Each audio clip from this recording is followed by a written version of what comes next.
Hello friends, welcome to Infotech Technical Classes. So guys, आज की इस वीडियो में हम बात करेंगे जो हमारा प्रीवियस जो हमने संडे में एग्जाम लिया था। आप में से काफ़ी बच्चों के कमेंट आ रहे थे कि सर हमें संडे का एग्जाम का सॉल्यूशंस दें।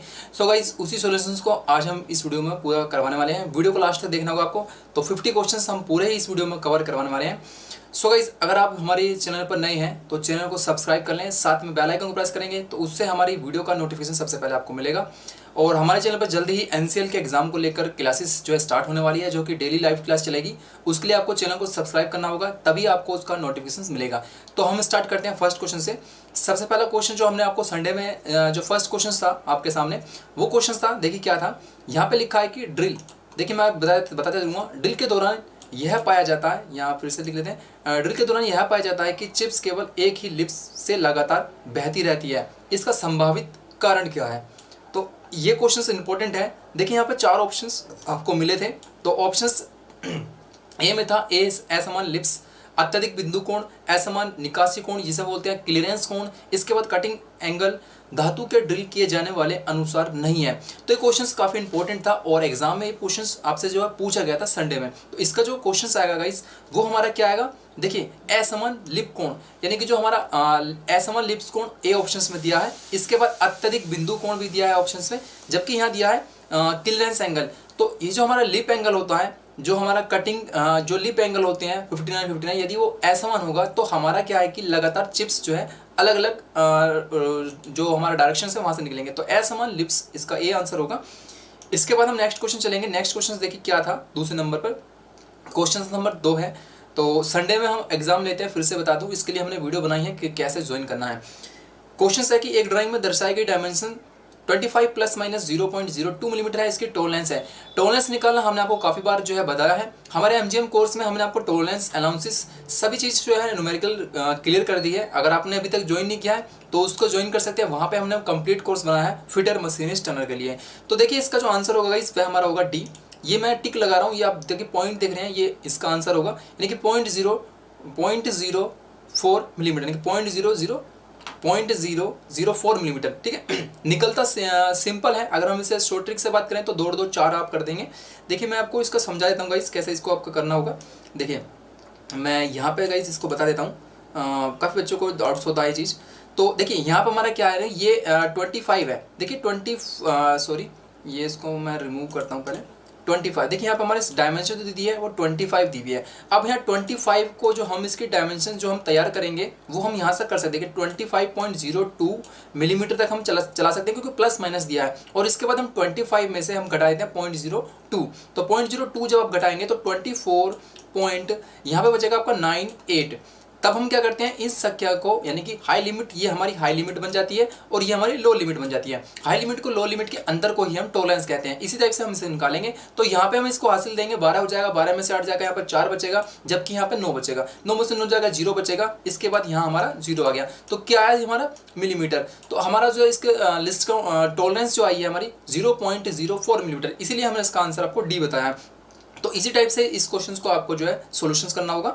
तो इसके बाद हम चलते हैं नेक्स्ट जो है क्वेश्चन से, तीसरा क्वेश्चन, वुडरफ चाबी का आकार क्या होता है। वुडरफ चाबी का जो आकार होता है गाइस, मैं आपको डायरेक्टली इसका आंसर बता देता हूँ। देखिए यहाँ पे मैंने 4 ऑप्शंस दिए गए हैं। तो ये क्वेश्चंस देखिए बहुत बच्चों ने पढ़ा होगा कि अर्धवर्ताकार, बट हमारे ऑप्शंस तो अलग हैं, अर्धवर्ताकार नहीं है। तो यहाँ पे हमें बिल्कुल सिलेक्टेड आंसर देखना होगा कि क्या हम इसका आंसर लगा सकते हैं। तो तीसरे का जो आंसर है वो हमारा बी बैठेगा, एक वर्त के खंड के रूप में। ठीक है, तो ये आपको लगाना होगा, या फिर आपको ऑप्शन मिल सकता है कि अर्धवर्ताकार। अर्धवर्ताकार मतलब हाफ राउंड शेप में जो है वुडरफ की पाई जाती है।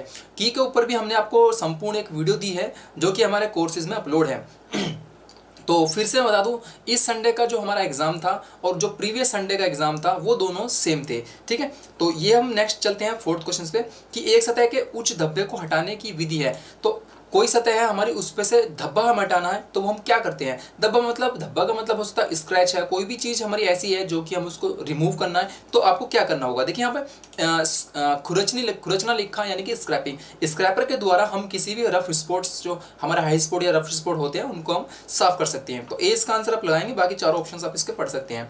नेक्स्ट क्वेश्चन था कि इनमें से कौन सी वेल्डिंग प्रक्रिया में नॉन कंज्यूमेबल इलेक्ट्रोड का उपयोग होता है। ये वेल्डिंग से क्वेश्चन है और ये क्वेश्चन काफ़ी इंपॉर्टेंट है। इसका आंसर होगा हमारा टिग वेल्डिंग।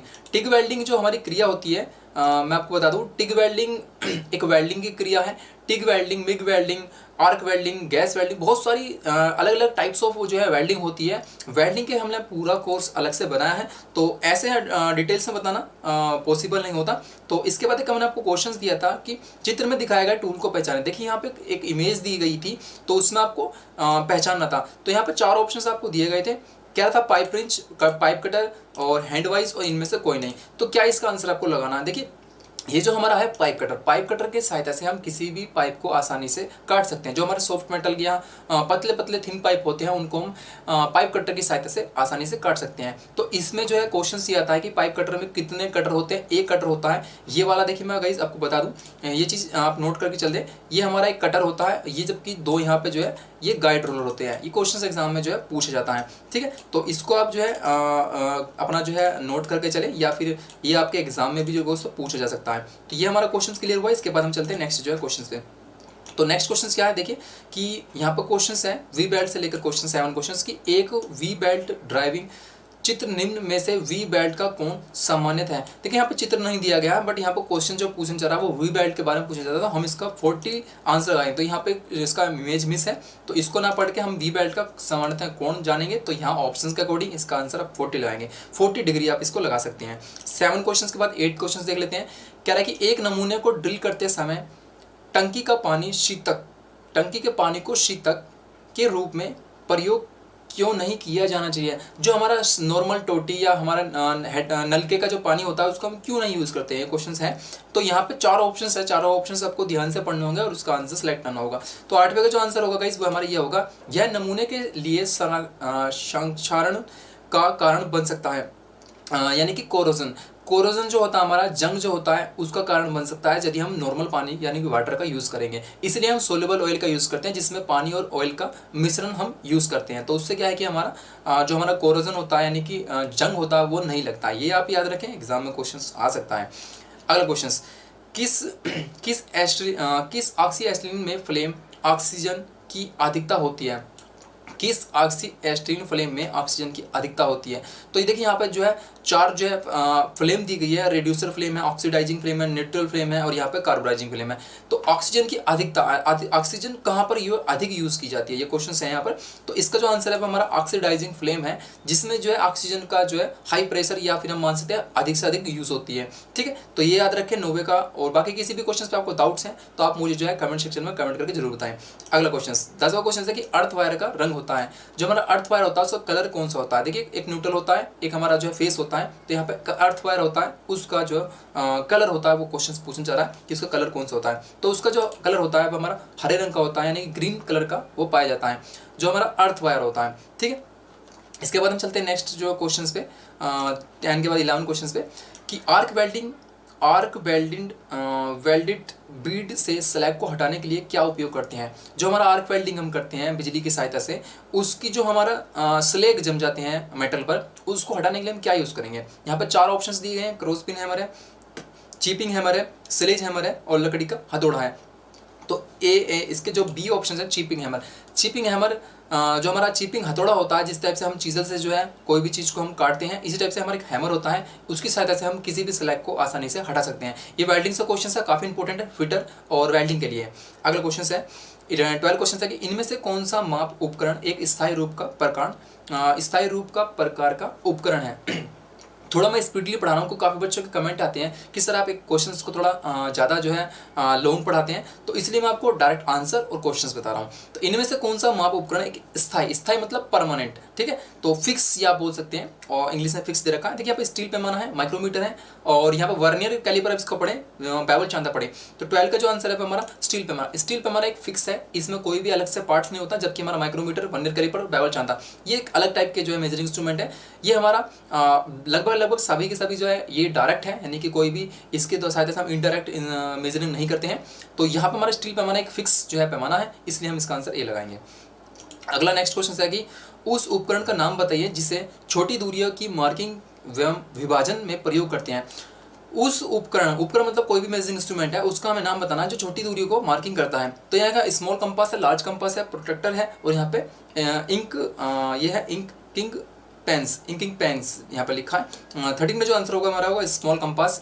स्मॉल कंपास ये हमारा ड्राइंग में यूज़ होता है और इसका हम यूज़ काफ़ी जगह जो है कर सकते हैं, इसका हम ए आंसर लगाएंगे। अगला क्वेश्चन, नेक्स्ट क्वेश्चन देखिए क्या कहता है। नेक्स्ट क्वेश्चन है हमारा कि एक कैरिज को गतिमान करने के लिए नियंत्रण करने के लिए कार्यविधि होती है। तो एक कैरिज मतलब कैरिज को चलाने के लिए यहाँ पे 4 ऑप्शंस आपको दिए गए हैं, 4 ऑप्शंस में एक इसका आंसर होगा। तो 14 का जो आंसर होगा हमारा एप्रन है। एप्रन में पूरा मैकेनिज्म लगा होता है कैरिज को मूवमेंट करवाने के लिए, ठीक है। तो ये सारे हमारे पार्ट्स जो करोज स्लाइड, कंपोर्ट स्लाइड और एप्रन और टूल पोस्ट, ये हमारे किसके पार्ट्स हैं, ये हमारे लेथ मशीन के पूरे अलग अलग पार्ट्स होते हैं। अगला क्वेश्चन से नेक्स्ट देखिए कि एक रिविट, यहाँ पे 15वां जो क्वेश्चन है गाइस, हम 15वां जो क्वेश्चन पढ़ लेते हैं कि एक रिविट जोड़ खालिस्तान की वजह से अपनी सर्विस अवधि के दौरान विफल हो जाता है। विफल मतलब खराब हो जाता है, टूट जाता है, क्रैश हो जाता है, ठीक है। तो ये हमें बताना है कि क्या ऑप्शंस होगा। देखिए यहाँ पे टेयरिंग लिखा है, शेयरिंग लिखा है, बेंडिंग लिखा है, क्रैशिंग लिखा है। तो यहाँ पे 4 ऑप्शंस अलग अलग दिए गए हैं। तो यहाँ पे आप देखिए जो हमारा रिविट जो जोड़ है वो अपनी सर्विस के दौरान विफल मतलब कि हमारा वो फेल हो जाता है, टूट जाता है। तो देखिए यहाँ पे टेयरिंग भी है, शेयरिंग भी है। टेयरिंग अलग होता है। टेयरिंग मतलब कोई 2 रिविट आपस में जो टकरा जाती है, ड्रिल होल हम आसपास कर देते हैं। शेयरिंग होता है कि जब हमारा कोई भी होल है और उसमें हमने कोई मतलब कि कोई हम उसका जो हम रिविट लगा रहे हैं उसका व्यास यदि कम है तो हमारा शेयरिंग का ऑप्शन होता है। बेंडिंग एक अलग प्रकार की चीज क्रिया है, जबकि क्रैशिंग होता है कि जब हम किसी होल में 10 mm का होल है उसमें 15 mm की हम रिविट ठोक देते हैं तो वो क्रैश यानी कि टूट जाता है। तो यही क्वेश्चन यहाँ पे इस टाइप से पूछा जा रहा है कि विफल होने का जो कारण है वह हमारा बेंडिंग है। तो बेंडिंग अगर हमारी रिविट जो है बेंड हो जाती है तो वो हमारा जो है काम प्रॉपर वर्क नहीं करेगी, ठीक है। ये तीनों हेडिंग्स जो हमारी डेफिनेशन है वो अलग अलग है, आप इसका बेंडिंग जो है लगा सकते हैं। अगला क्वेश्चन नेक्स्ट चलते हैं कि नेक्स्ट है कि एक रेखीय पैमाना उपकरण है। एक रेखीय पैमाना उपकरण है तो यहाँ पर 4 ऑप्शंस यहाँ पर दिए गए हैं आपको। तो डी ऑप्शंस लगाएंगे। इस्पात का फुट्टा जो स्टील रूल होता है वह हमारा एक रेखीय पैमाना उपकरण है, ठीक है, एक प्रकार से मेजरिंग डिवाइस है। अगला क्वेश्चन है कि एक शीट में कई छिद्र को पंच करने को खालिस्तान कहा जाता है। एक शीट में अगर आपको काफ़ी सारे पंच करने हैं तो उसको आप क्या बोलेंगे। तो यहाँ पे देखिए 4 और 4 ऑप्शंस दिए गए हैं। तो यहाँ पे जो आपको ऑप्शंस होगा ये देखिए यहाँ पे परफोरेटिंग्स जो है यहाँ पे दिया गया है। तो इसको आप ए ऑप्शंस लगाएंगे। ये एक प्रकार की अलग क्रिया होती है जब हम एक शीट में कई सारे होल एक साथ कर देते हैं पंच के सहायता से। अगर क्वेश्चन है कि एल्यूमिनियम का गलनांक होता है तो एल्यूमिनियम का गलनांक काफ़ी इंपॉर्टेंट क्वेश्चन है, एग्जाम में कई बार पूछा गया। तो 648 डिग्री सेल्सियस एल्यूमिनियम गलनांक होता है, जबकि हमारा कॉपर का अलग होता है, चांदी, लोहा, एल्यूमिनियम, इन सब का जो है हमारा अलग अलग मेटल होता है। हमने जो है इस मेटल के लिए आपको एक टेक्निकल कॉन्सेप्ट चार्ट पेपर दिया है जहाँ पर हमने ये सारी चीज़ डिटेल्स में दी गई है। इसका जो लिंक मैं आपको नीचे डिस्क्रिप्शन बॉक्स में दे रहा हूँ। ये टोटल इंपॉर्टेंट पूरा मटेरियल इसमें दिया गया है कॉन्सेप्ट चार्ट पेपर में। तो इसको आप जो है ऑर्डर कर सकते हैं डायरेक्ट अमेजोन से। अगला क्वेश्चन है कि काउंटर बोरिंग खालिस्तान के लिए की जाती है। काउंटर बोरिंग क्यों की जाती है। काउंटर बोरिंग एक क्रिया है, जैसे काउंटर सिंकिंग होते हैं एक प्रकार से काउंटर बोरिंग भी होती है। तो ये हमारी क्यों की जाती है क्वेश्चन है। तो यहाँ पे देखिए यहाँ पे सॉकेट हेड स्क्रू को बैठाने के लिए, सॉकेट हेड जो हमारा स्क्रू होते हैं उनको बैठाने के लिए हम काउंटर बोरिंग करते हैं। काउंटर बोरिंग का मतलब है किसी भी होल को हम कुछ गहराई तक जब हम बड़ा कर देते हैं और किसी हेड के नट जो हमारा बोल्ट होता है उसके हेड को बैठाने के लिए करते हैं। ये क्वेश्चन इंपॉर्टेंट है। अगला क्वेश्चन है 20 है कि किस प्रणाली में दोनों किनारों पर मामूली आकार की सहनशीलता दी जाती है। सहनशीलता जो लिखी है गाइस इसको हम बोलते हैं टॉलरेंस। तो इंग्लिश में क्वेश्चंस को पढ़ सकते हैं। दोनों किनारों पर मामूली आकार में यानी कि दोनों तरफ हमें देनी है। यहाँ पे यूनिलेटर, बाइलेटर और अपर लिमिट और लोअर लिमिट दिया। तो यहाँ पे जो इसका आंसर होगा इसका 20वें का जो हमारा बी होगा बाइलेटर सिस्टम, यानी कि बाइलेटर टॉलरेंस में जो है लिमिट जो हमारा टॉलरेंस दी जाती है वो यानी कि प्लस में भी दी जाती है, माइनस में दी है, दोनों तरफ प्लस और माइनस में दी जाती है। अगला क्वेश्चन नेक्स्ट है कि किसी थ्रेड की दोनों किनारों से जुड़ने वाले शीर्ष को सतह को खालिस्तान कहा जाता है। जो हमारी किसी थ्रेड है उसको जो शीर्ष में जो ऊपर टॉप पे जो यहाँ पे मिलती है रेखा उसको हम क्या बोलते हैं। देखिए यहाँ पे क्वेश्चन इंपॉर्टेंट है। इसका आंसर है क्रेस्ट है। क्रेस्ट ये हम टॉप वाली जो होती है हमारी क्रेस्ट होती है, हमारी थ्रेड है, थ्रेड के ऊपर वाली क्रेस्ट होती है, जबकि नीचे वाली जो हमारी यहाँ होती है वो रूट होती है। ये साइड वाली हमारी फ्लैंक होती है जिसको हम साइड या फ्लैंक बोलते हैं। ये क्वेश्चन इंपॉर्टेंट है, डेप्थ पूरी उसकी गहराई होती है, इस पर हमने वीडियो बनाई है, उसको वीडियो को वॉच करें। कह रहा है कि क्षतिग्रस्त बाह्य चूड़ी खालिस्तान से संशोधित की जाती है। क्षतिग्रस्त मतलब टूटना। कोई हमारी क्षतिग्रस्त चूड़ी जो खराब हो चुकी है उसको हम कैसे सही करेंगे, ये क्वेश्चन है। तो आप इसको डाइनट के द्वारा हम उसको ठीक कर सकते हैं। डाइनट के द्वारा हम उसको जो है उसको दोबारा से जो है सही कंडीशंस में ला सकते हैं। अगला क्वेश्चन है आप वीडियो को पॉज करके जो है इन क्वेश्चंस को आसानी से पढ़ सकते हैं। मैं थोड़ा स्पीडली पढ़ा रहा हूँ। यहाँ पे कुछ नहीं है, क्वेश्चंस में चित्र दिया गया है, ये आप देख सकते हैं, ये वाला इमेज दी गई है। तो इसका पूछ रहा है कि ये क्या चीज़ है। तो यहाँ पे 4 ऑप्शंस आपको अलग अलग दिए गए हैं। विंगनट है, फ्लाईनट है, ए बी दोनों है, इनमें से कोई नहीं। तो देखिए यहाँ पे इसको विंगनट भी बोलते हैं और फ्लाईनट भी बोलते हैं, जबकि सी ऑप्शन दिया ए व बी दोनों। तो इसका आंसर क्या होगा, हमारा सी आंसर होगा, ए व बी दोनों। अगला क्वेश्चन है नेक्स्ट, कि तेल का वह तापमान बिंदु जिस पर तेल गाढ़ा होकर जमता नहीं है वह तथा गाढ़ा होकर जमता नहीं है तथा बहता रहता है, उसे क्या कहते हैं। बहुत ही अच्छा क्वेश्चन है, इंपॉर्टेंट क्वेश्चन है। तो इसका जो आंसर है गाइस हमारा, वो हमारा डी है, पोर पॉइंट। पोर पॉइंट में हमारा क्या है कि गाढ़ा हो जाता है तेल और वह जमता नहीं है, ठीक है। पोर पॉइंट, फायर पॉइंट में आग लगना होता है, ऑक्सीडाइजिंग में ऑक्सीडाइजिंग की क्रिया है, फ्लैश पॉइंट है और हमारा फायर पॉइंट है, ठीक है। तो ये क्वेश्चंस पे भी हम वीडियो दे चुके हैं आपको, उसको आप वॉच करेंगे तो आपको जरूर समझ में आएगा। अगला 25 क्वेश्चन है कि थ्रेड के स्वरूप की जांच का प्रयोग किया जाता है। थ्रेड की जो स्वरूप मतलब उसकी जो प्रोफाइल है उसको हम चेक करते हैं। तो यहाँ पर 4 ऑप्शंस आपको दिए गए हैं। 4 ऑप्शंस में से एक इसका आंसर है, वो है हमारा optical projector, optical profile projector. Optical profile projector के द्वारा हम छोटे छोटे सूक्ष्म हमारे जो स्क्रू होते हैं उनकी हम प्रोफाइल को चेक करते हैं, उनकी थ्रेड, एंगल, क्रेस्ट, रूट, ये सब हम चेक करते हैं, ठीक है। क्योंकि छोटे छोटे स्क्रू को हम किसी भी इंस्ट्रूमेंट से चेक करना पॉसिबल नहीं होता है, ठीक है। तो ये आप याद रखें, ये क्वेश्चन इंपॉर्टेंट है।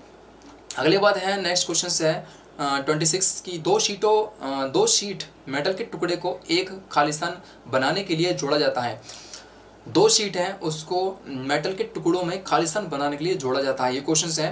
देखिए यहाँ पे सिम, हेम और नॉच और क्लैंप दिया गया है। तो 26 का जो आंसर होगा हमारा सिम होगा। सिम होता है हमारा 2 शीट को आपस में क्लैंप करके फंसाते हैं, जबकि हेम होता है शीट के किनारों को मोड़ना। ये आप याद रखें, क्वेश्चन इंपॉर्टेंट है। नोच अलग अलग होती हैं, जिस पर हम किसी भी बॉक्स को बनाते हैं वो हम नोचिस के थ्रू बनाते हैं। क्लैंप करना एक प्रकार से क्लैंप करना होता है। अगला क्वेश्चन है 27 क्वेश्चन है कि नाइफ एज फाइल का उपयोग कहाँ पर किया जाता है। नाइफ एज फाइल का प्रयोग हम कहाँ करते हैं। देखिए यहाँ पे अलग अलग इसके ऑप्शंस हैं, बट हम इसका आंसर जो लगाएंगे वी वर्क लगाएंगे। वी स्लॉट में कह सकते हैं, या फिर आप चाबी गांठ में कीवे काटने के लिए भी हम जो हम नाइफ एज फाइल का यूज़ करते हैं। अधिकतर चाबी वाले जो होते हैं उनका यूज़ करते हैं, या फिर मोबाइल शॉप में, या फिर जो हमारा घड़ी सा सामान होता है उसमें भी हम यूज़ करते हैं। तो वहाँ पे स्पेशल फाइल होती है। नाइफ एज फाइल एक चाकूनुमा फाइल होती है, इसको आप याद रखें, क्वेश्चन एग्जाम में कई बार पूछा गया है। तो वीडियो अगर आपने यहाँ तक देख लिया तो वीडियो को एक थम्स अप यानी कि लाइक जरूर करें। अगला क्वेश्चन चलते हैं, नेक्स्ट जो है 28 क्वेश्चन है कि निम्न में से किस पेपर पर बनी ड्राइंग ब्लूप्रिंट कहलाती है। ये क्वेश्चन इंपॉर्टेंट है और ड्राइंग से क्वेश्चन है, एग्जाम में आया हुआ क्वेश्चन है। तो हमारी जो अमोनिया पेपर पे जो हमारी ड्राइंग बनती है वो ब्लूप्रिंट कहलाती है, ठीक है। राइट, ये क्वेश्चन इंपॉर्टेंट है। इसके बाद 29 है कि निम्नलिखित में से किसका उपयोग रिविटिंग प्रक्रिया में होने वाली हानि को रोकने के लिए रिविट के हेड को सहारा देने के लिए किया जाता है। तो यहाँ पे क्वेश्चन सिर्फ इतना पढ़े आपकी, रिविट के हेड को हमें सहारा देना है। तो रिविट के हेड को सहारा कौन देता है, वो हमारा डोली देती है। डोली का हम प्रयोग करते हैं कि रिविट के हेड को सहारा देना, यानी कि उसका जो हेड है उसको टूटने से बचाने के लिए हम डोली का यूज़ करते हैं। ये question very most important question है, आपके DMRC में एग्जाम में क्वेश्चन आया हुआ है। 30 क्वेश्चन है कि पतले सुराख में प्रयोग रेती। अब पतले सुराख में अगर आपको प्रयोग रेती करनी हो, यानी कि पतले सुराख मतलब छोटे छोटे जो सुराख हैं, वहाँ पे कौन सी फाइल यूज़ करेंगे। तो वहाँ पे आपको सिंपली जो है रेड टेल फाइल लगाना है। एक प्रकार से चूहे की जो पूंछ होती है उसी के समान होती है, आगे से पतली होती है, थोड़ी सी पीछे से मोटी होती है। इसका यूज़ हम छोटे छोटे जो होल होते हैं उसमें उनको फिनिश करने के लिए करते हैं, ठीक है। अगला क्वेश्चन है कि 31 क्वेश्चन है कि पाइप असेंबली में सन पैकिंग का उपयोग की जाती है। सन पैकिंग क्यों उपयोग की जाती है। अब यहाँ पे क्वेश्चन इंपॉर्टेंट है। तो 31 का जो आंसर लगाएंगे हम वो लगाएंगे रिसाव रोकने के लिए, यानी कि कोई हमारा लीकेज है उसको रोकने के लिए हम उसमें पैकिंग लगा देते हैं, जिसको हम सन पैकिंग कहते हैं। अगला क्वेश्चन 32 क्वेश्चन है कि पाइप क्रम प्रणाली में कौन से एल्बो और घुमाव बैंड्स कौन से कोण पर विचलित उपलब्ध कराते हैं। देखिए क्वेश्चन काफ़ी बच्चों को इस समझ में नहीं आया था, तो मैं आपको बता दूं ऐसे क्वेश्चन एग्जाम में पूछ लेते हैं, जो कि क्वेश्चन हम पढ़ते हैं बट वो हमें समझ में नहीं आते हैं। तो यहाँ पे केवल एक चीज़ देखें, आप क्या देखेंगे, आप यहाँ पे देखिए एल्बो लिखा है और यहाँ पे बैंड्स लिखा है। तो यहाँ पे देखिए ऑप्शंस में जो आपको दिए गए थे वो जो है ना, यहाँ पे मैं आपको बता दूँ जो छूट गया था। तो यहाँ पे 45, ये देखिए ये वाला क्वेश्चन मैं आपको दोबारा से यहाँ पे लिख देता हूँ। तो 90 डिग्री यहाँ पे जो आना चाहिए था वो 90 डिग्री, ऐसे 90 डिग्री, और यहाँ मैं कोमा लगा देता हूँ, और इसका 45 डिग्री। तो ये इसका आंसर बैठता, ठीक है। तो इसमें मिस था थोड़ा सा, यानी कि 90 डिग्री, आप इसका डी लगाए तो आपका राइट आंसर रहता, क्योंकि जो हमारे एल्बो होते हैं वो 90 डिग्री के होते हैं, जबकि जो बैंड होते हैं वो 45 डिग्री के होते हैं। क्वेश्चन एग्जाम में आ सकता है, इसको आप नोट रखें। तो डी की जगह आप 90 के साथ 45 भी मान के चले। ठीक है, तो ये भी क्वेश्चंस में काफ़ी बच्चों को जो है डाउट्स थे, तो वो मैंने आपको क्लियर कर दिए हैं। तो अब हम चलते हैं नेक्स्ट जो है अपने क्वेश्चन पे। नेक्स्ट है कि पाइप के सिरे को बंद करने के लिए निम्नलिखित में से किसका प्रयोग किया जाता है। तो पाइप सिरे को हमें बंद करना है, तो यहाँ पे 4 ऑप्शन दिए गए हैं। कैप इसका आप लगाएंगे, कपलिंग, रिड्यूसर और यूनियन, तीनों के अलग अलग वर्क हैं, जबकि हमारा कैप का यूज़ हम पाइप के सिरे को बंद कर देते हैं। अब मैं आपको यहाँ बता दूँ कि अगर कैप की जगह आपको जो आपको प्लग दे दें तो वो भी होता है। प्लग में क्या है कि इंटरनल थ्रेड कटी होती है, एक्सटर्नल थ्रेड कटी होती है, जबकि हमारा कैप होता है उसमें इंटरनल थ्रेड कटी होती है। जो पीवीसी का है तो वहाँ पे कैप में थ्रेड नहीं कटी होती, उसको हम सिंपल ऐसे ही लगा देते हैं। तो कैप की जगह अगर प्लग आ रहा है तो प्लग भी आंसर सही होगा। ठीक है, अगला क्वेश्चन देख लेते हैं हम। 34 क्वेश्चन देख ले हैं कि निम्नलिखित यहाँ पे कह रहा है कि फिलिप्स स्क्रू ड्राइवर। तो यहाँ पे जो क्वेश्चन है वो कह रहा है कि फिलिप्स स्क्रू को खोलने व कसने के लिए, फिलिप स्क्रू को खोलने के लिए हम फिलिप स्क्रू ड्राइवर का यूज़ करते हैं। अब यहाँ पे ये 4 मुंह वाला जो है स्क्रू होता है, जिसकी सहायता से हम किसी भी स्टार वाला जो है, अब सिंपल लैंग्वेज में बोलें, स्टार वाला जो हमारा स्क्रू होता है उनको हम खोल सकते हैं।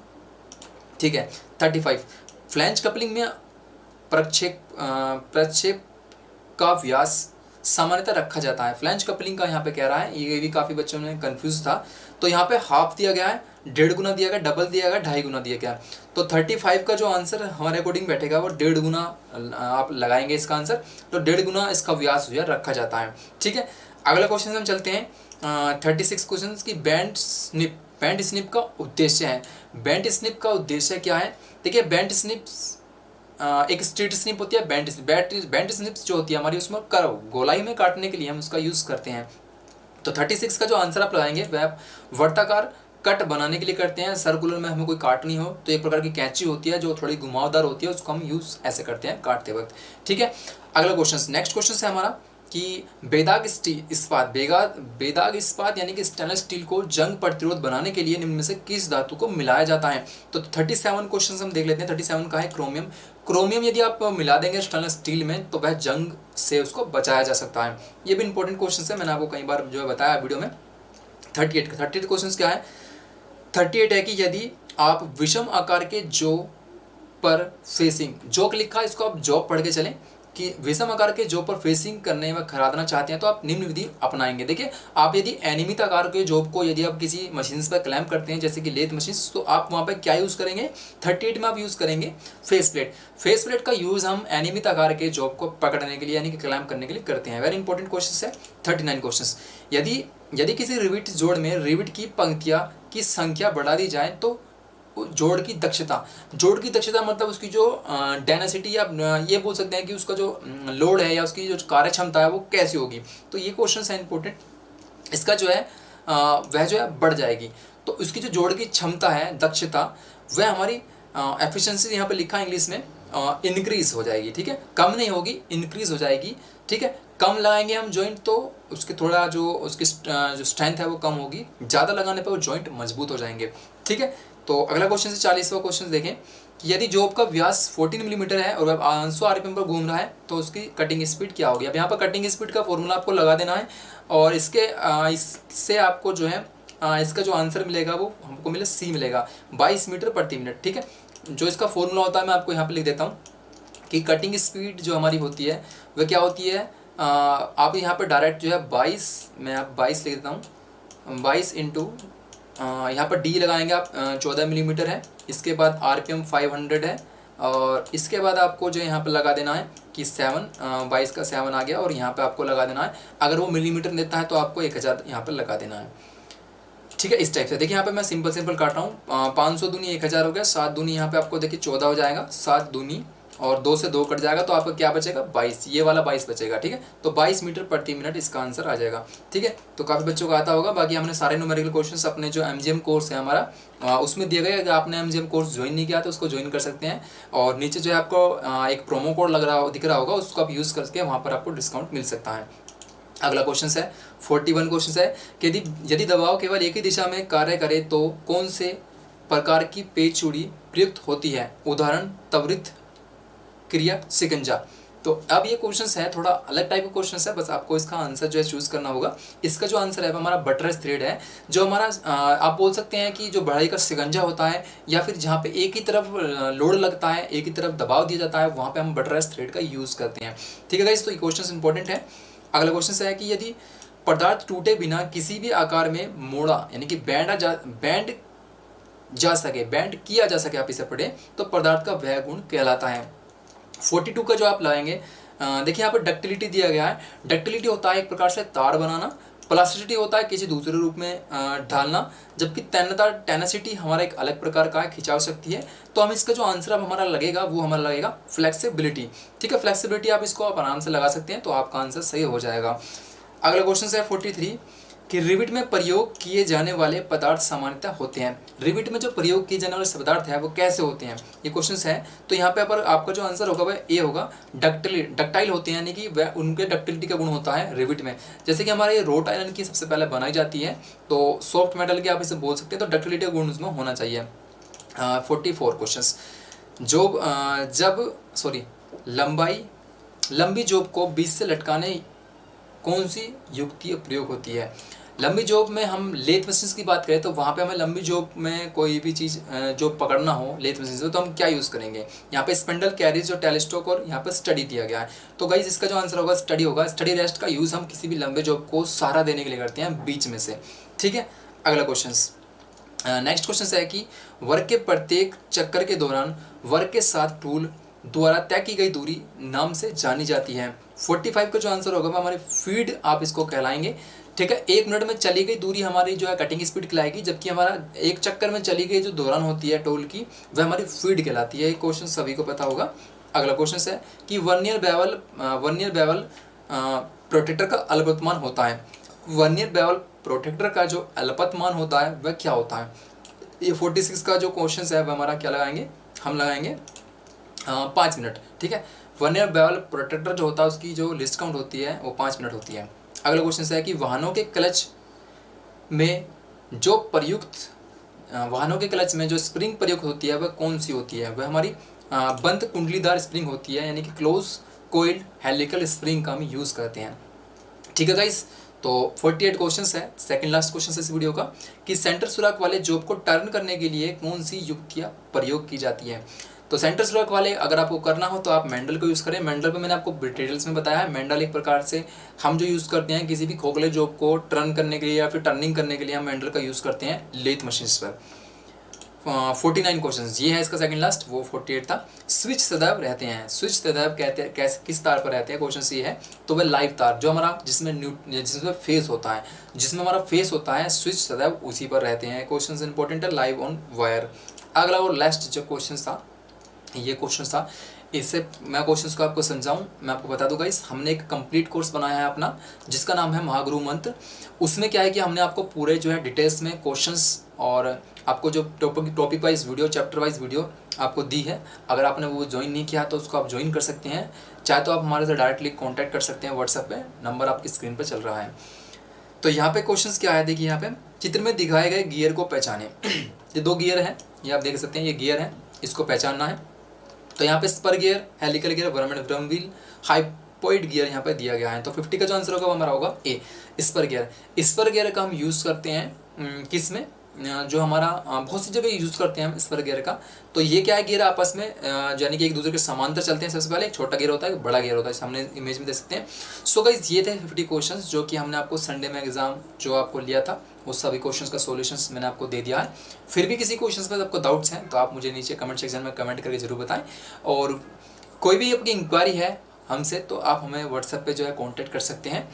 और वीडियो अच्छी लगी तो गाइस वीडियो को लाइक और शेयर जरूर करें, क्योंकि इतनी बड़ी वीडियो बनाने में कंटिन्यू बोलना पड़ता है और हमें जो है काफ़ी एनर्जी लगानी पड़ती है। तो आपका प्यार और सपोर्ट मिलता रहेगा तो इसी तरह से हम आपके लिए कंटिन्यू वीडियो लाते रहेंगे। सो गाइस आप यदि चैनल पर नए हैं तो चैनल को सब्सक्राइब करें, साथ में अपने फ्रेंड्स से भी सब्सक्राइब करवाएं जिन्होंने अभी तक नहीं किया सब्सक्राइब हमारा चैनल। और जल्दी हम आपको जो है NCL के लिए क्लासेस लेकर आएंगे जो कि हमारी डेली लाइव क्लास चलेगी। सो गाइस इस वीडियो में इतना ही था, नेक्स्ट वीडियो से मिलते हैं। तब तक फ्रेंड्स आप सभी अपना ध्यान रखें और आपने कोर्स ज्वाइन नहीं किया है हमारा कोई भी अभी तक तो कोर्स को जरूर ज्वाइन करें। Bye bye, take care.